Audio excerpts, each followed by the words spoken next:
That baseline. Look at that trap. Oh, great pass. wow. Mina, the catch and the feed to Larry Muyang. We are down to our final 2 minutes. 63-59.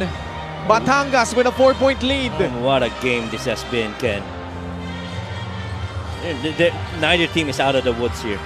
Valoria to Ablaza. Natapik sa likod ni John Fa.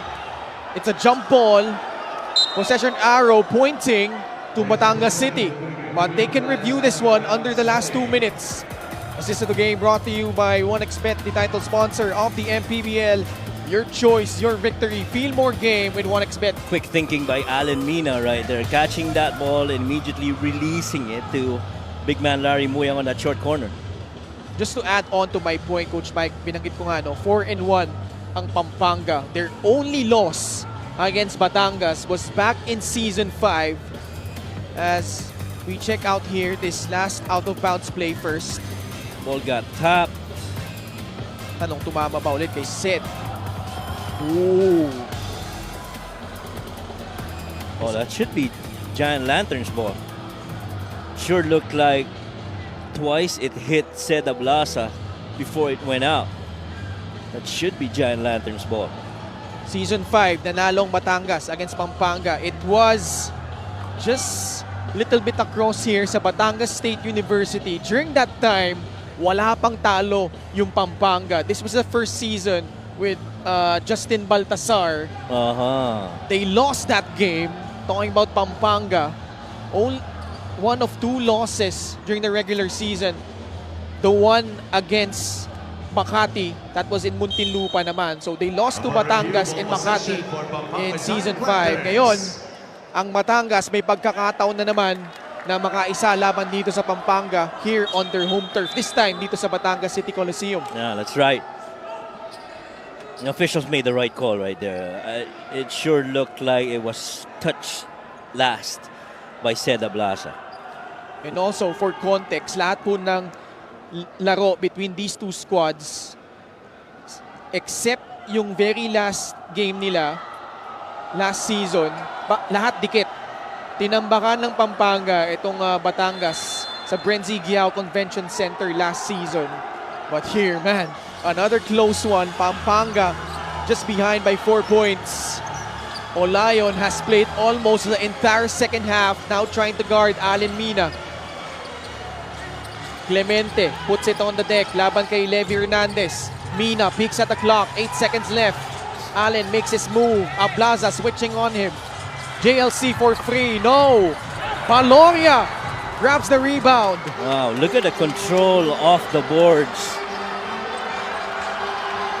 And they're going to use a little bit of clock here, considerable. They are up by 4. Valoria for free! Clemente with the rebound. Pagkakataon para sa Pampanga. Mina saves it. Muyang falls down. Clemente able to get it. Still a lot of time if you're the Giant Lanterns. John Fa. Clemente.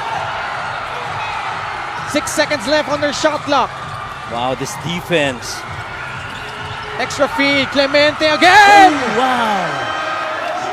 A massive shot from downtown from John Lloyd Clemente. How about the quick decision of John Fa not to take that shot, not to be tempted to attempt at all, and trying to find the better guys to shoot the 3. Pressure right here.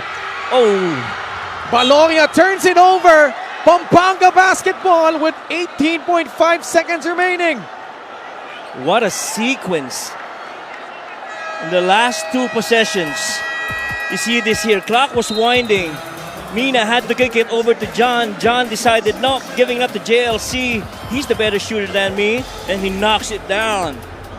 What a game.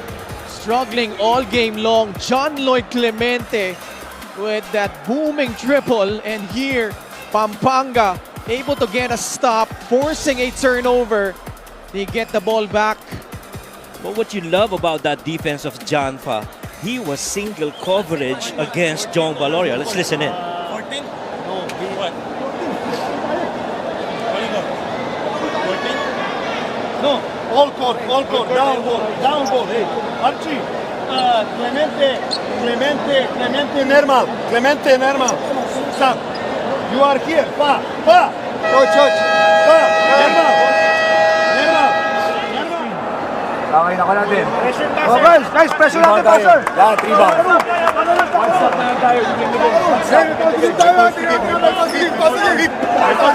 Open the ball.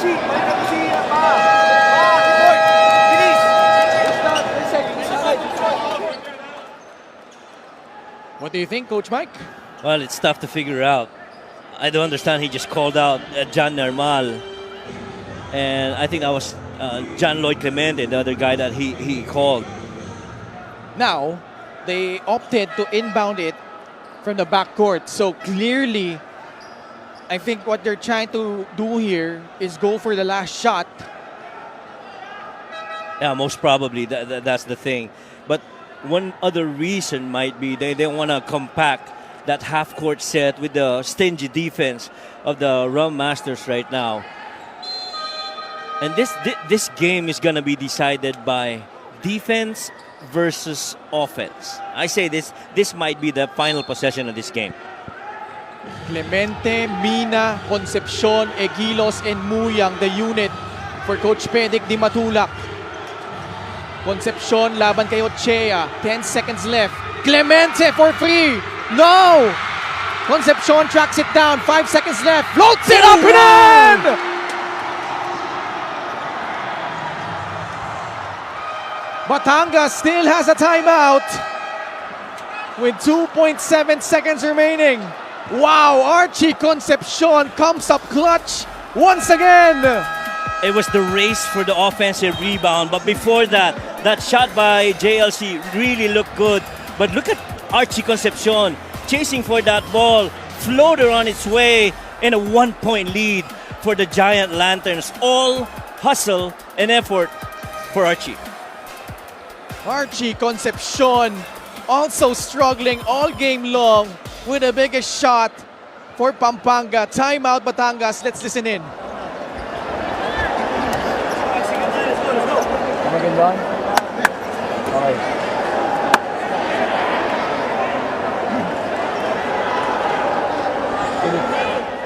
Purposes, no? Kay normal daw, kay normal.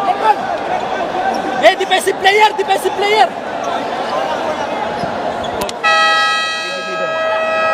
Ready. Strong.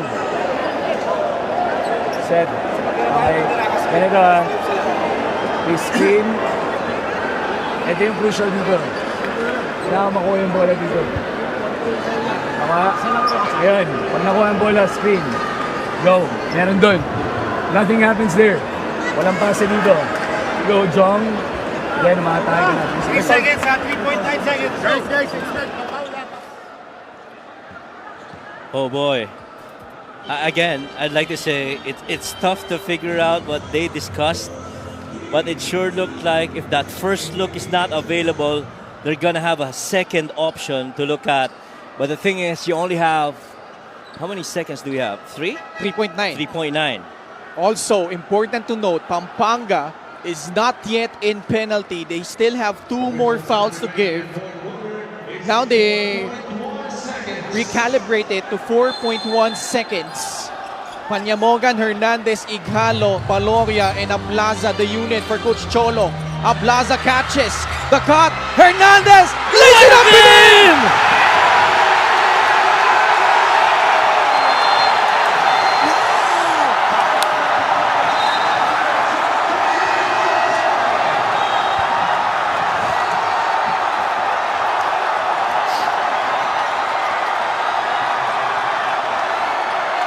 What a perfectly drawn up play by Coach Cholo Villanueva. And who better to finish that than that guy right here? Look at that. They tried to cross-screen that one, bringing in Seda Blasi to the weak side of the floor. Gets that on the post. A dive slot by Levy Hernandez. What a beautiful finish going glass.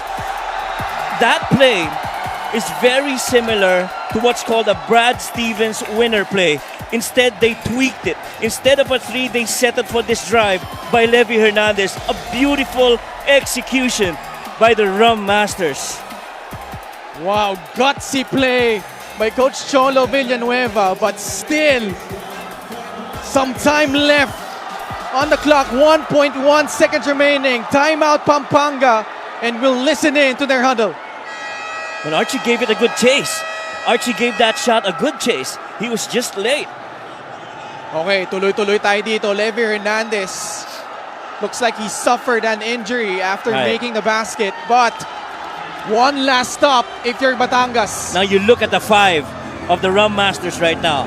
These are all defensive. 5 players on the floor for the Rum Masters. O'Neal Arim, Don Ochea, King Importante, Kenneth Ighalo, and one of the best inserts in this game so far, Mark Olayon. Nermal will trigger it in. This is gonna be either a catch and shoot or a play going to the basket. We still got time. Nermal. Muyang puts it up. Batangas City survives. Wow!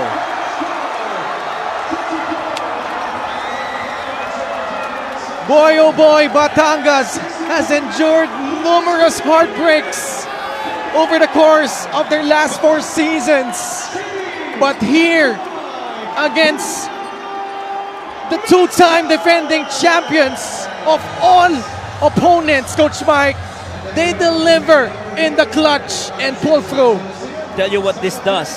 This game, I feel in my opinion, is gonna boost all the more the confidence of the Rum Masters. You have to remember, the Rum Masters did not get anything off the window. This is really the core players still coming together post-window, and you love this view right here with Larry Muyang and Levi Hernandez. Their final score, 65-64. The Rum Masters prevail over the Pampanga Giant Lanterns.